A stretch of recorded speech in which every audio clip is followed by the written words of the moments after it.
Good morning. January 30th, 2 Samuel chapter 5 and verse 24. When you hear the sound of a going in the tops of the mulberry trees, then you shall stir up yourself. The members of Christ's church should be very prayerful, always seeking the unction of the Holy One to rest upon their hearts, that the kingdom of Christ may come, and that his will be done on earth, even as it is in heaven. But there are times when God seems especially to favor Zion. Such seasons ought to be to them like the sound of a going in the tops of the mulberry trees. We ought then to be doubly prayerful, doubly earnest, wrestling more at the throne than we have been inclined to do. Action then should be prompt and vigorous. The tide is flowing. Now let us pull manfully for the shore.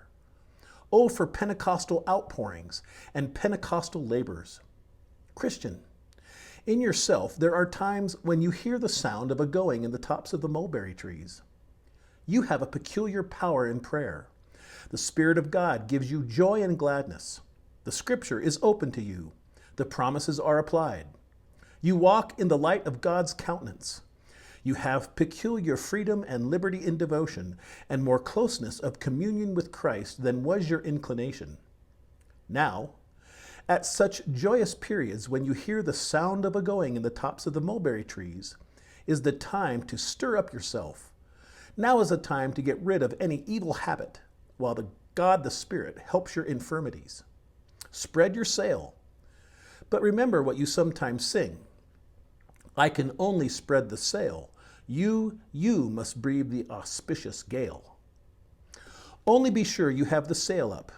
Do not miss the gale for want of preparation for it. Seek the help of God, that you may be more earnest in duty when made more strong in faith, that you may be more constant in prayer when you have more liberty at the throne, that you may be more holy in your conversation while you live more closely with Christ.